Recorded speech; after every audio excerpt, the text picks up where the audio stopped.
పాండవులను లెక్క ఇంట పెట్టి తగలబెట్టడం, విషాహారాలు తినిపించడం, మరి లతలతో కట్టివేయడం లాంటి కూడని పనులు కౌరవులు చేస్తున్నారని అందరితో పాటు భీష్ముడు కూడా గమనించాడు.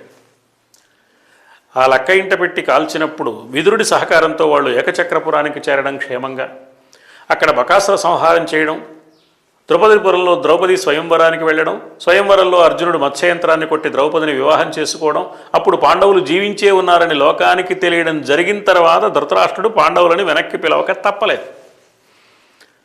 ఎందుకంటే తన దుర్మార్గం ఎక్కడ బయటపడుతుందో అని. కర్ణుణ్ణి రెచ్చగొడుతున్న ఈర్ష్యని గమనించాడు.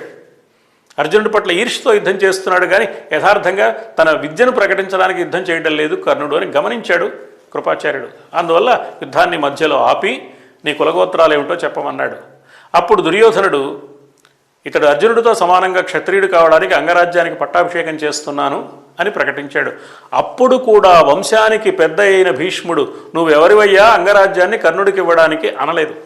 ఇలా భీష్ముడు ఎప్పటికప్పుడు మౌనం వహిస్తూ తన పాత్రను తాను పరిమితం చేసుకుంటూ వచ్చాడు. కథ ముందుకు సాగింది. జూదానికి పిలిచారు పాండవులని కౌరవులు. విదురుడి ద్వారానే కబురు పెట్టారు. పాండవులు వచ్చారు, జూదం జరిగింది. మొదటిసారి జూదంలో దాని పేరు సుహృద్యూతం అని పేరు పెట్టుకున్నారు. పాండవులు ఓడిపోయారు. ద్రౌపదికి నిండు సభలో ఘోరమైన దారుణమైన పరాభవాన్ని సంకల్పించారు కౌరవులు. అప్పుడు కూడా భీష్ముడు మౌనమే వహించాడు.